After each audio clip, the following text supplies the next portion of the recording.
Okay, in this video we're going to take a little trip back in time.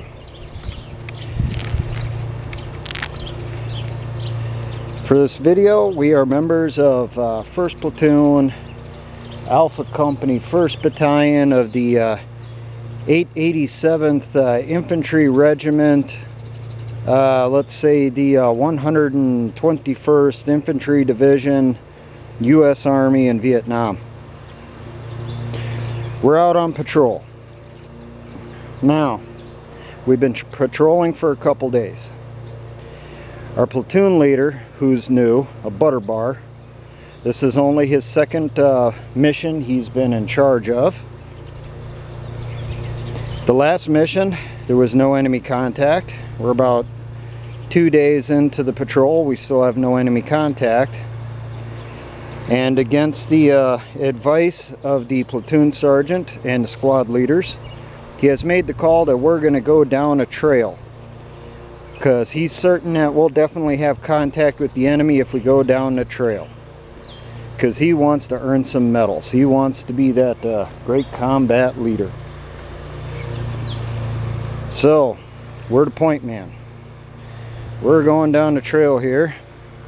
Still finding nothing. It's been boring. It's hot. The bugs are bad. Hey, what's that? 3 rocks across the trail. Wonder what that means. Well, let's just keep going.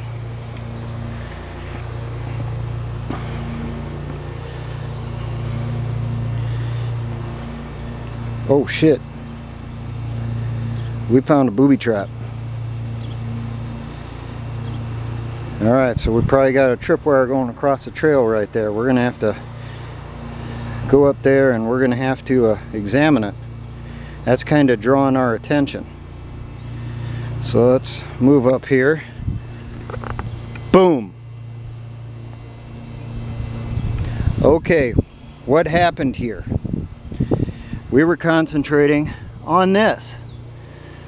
We were not looking up above us to see that Claymore hidden in the leaves pointing right down the trail. We were focusing on the ground. We were looking for tripwires. We were looking for punji stakes. Normally the Viet Cong, when they would put in a Claymore, they would camouflage it better inside the trees. You'd hide it better in the leaves. But I left it exposed like that so that you could see it easier. Now, go back down. So how was that Claymore set off? Because it just went off and it took out a bunch of people behind us. Well, let's check the ground down here.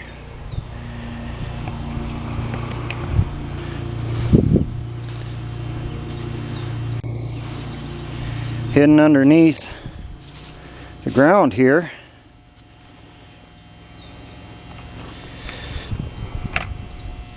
we got ourselves a pressure plate. And as soon as we walked up to take care of that trap, that boot coming in stepped on the pressure plate, put down pressure on it, and set off the charge. Now let's see if I can get you to stand in place so I can pull out the pressure plate here.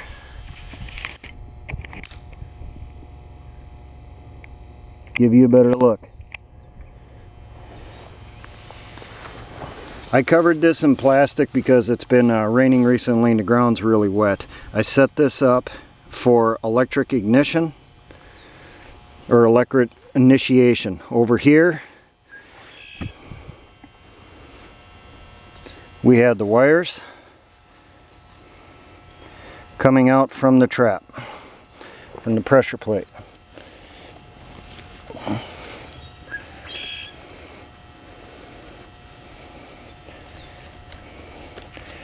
Wires tie in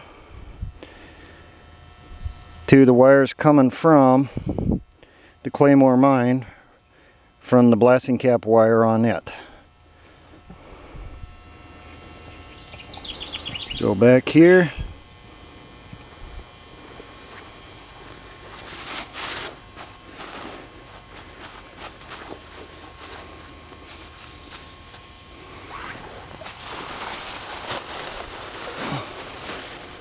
Now, pressure plate.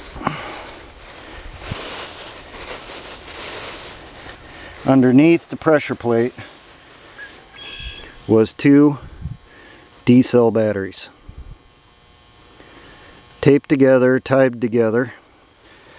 What I did, in order to keep them from coming apart as I was taping them, I put a stick on the one side, put them together, positive to negative on this one, so it's kind of in series.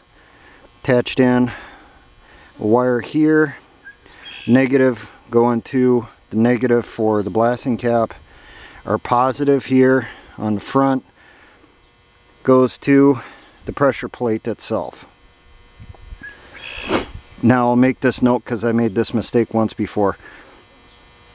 Try to make sure that the bared end of the wires do not touch the casings of the batteries.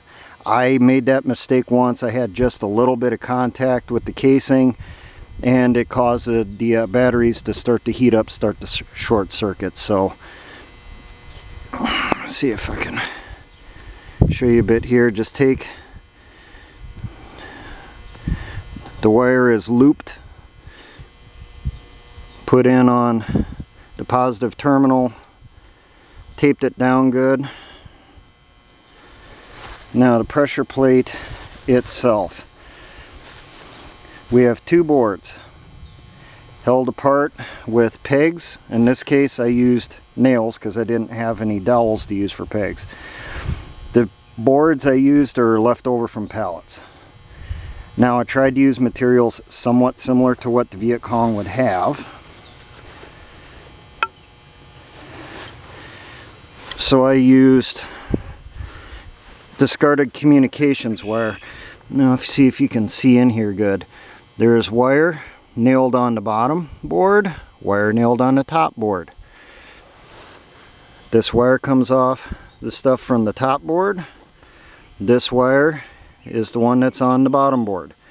When the two come together, they make electrical contact, sending out a circuit, or connecting the circuit. It connected up over here.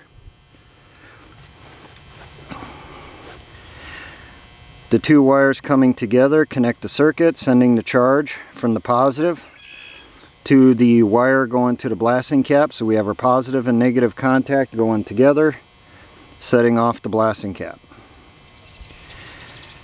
Now I will put a video in the description, a link to it, of the Viet Cong mines and booby traps video that the Marine Corps made back in the 60s. If you have not already seen it, I suggest you watch it. I got this general setup from that. Now, I have multiple lessons I'm teaching in this video. First off, we had the 3 rocks across the trail. Those were our warning markers, indicating to the guerrilla soldiers that that trail is mined. We have, first off, our Decoy booby trap, which is also live. It's still a hand grenade set up to a tripwire, so if the stupid GI somehow doesn't notice it, doesn't step on the pressure plate, he still hits that tripwire, pulls the grenade out of the can,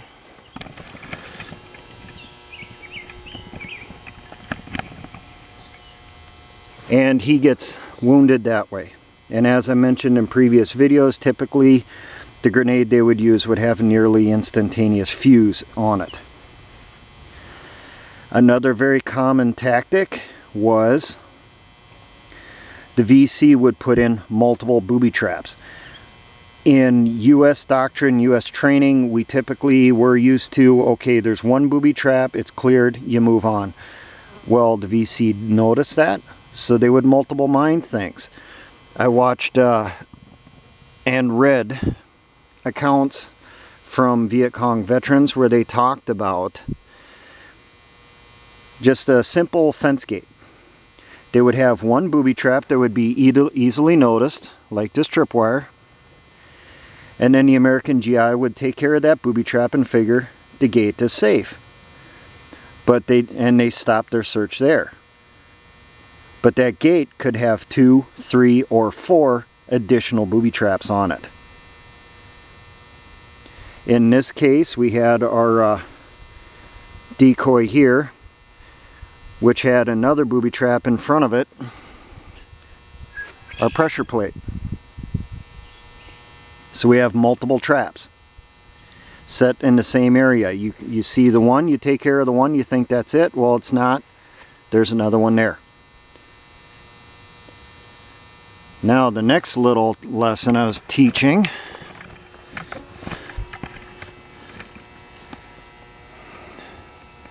Claymores in a tree.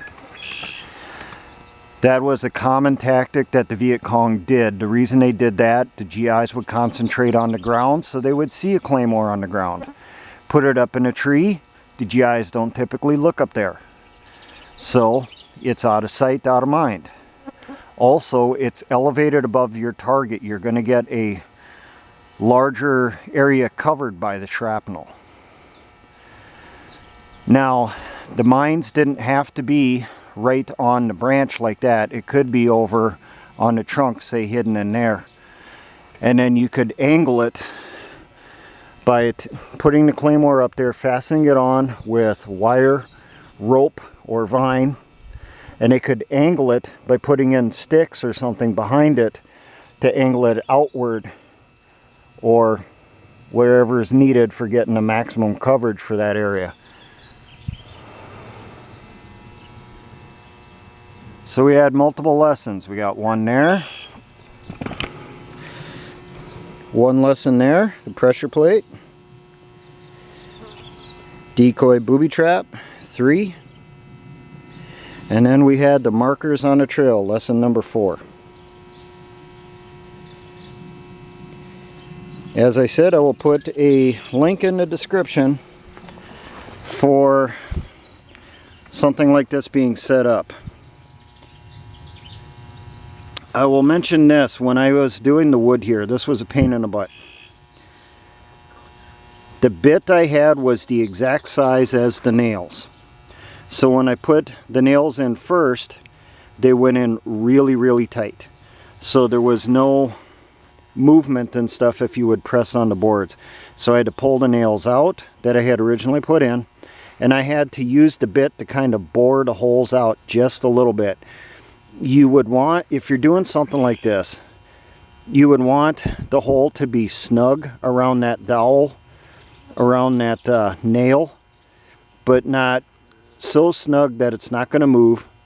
You don't want it so loose that the boards are just going to fall together. Now it occurred to me as I was putting this together too, another way I could mess a person up is leave the heads on the nails. So then they wouldn't be able to pull the pressure plate apart.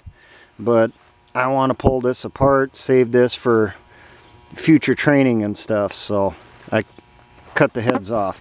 I intended to pull these boards apart to show you how I put the wire in there.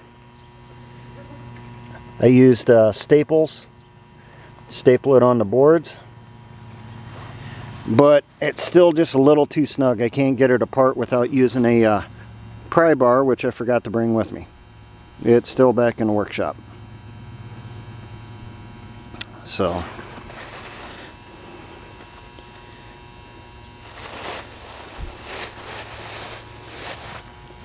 there you go.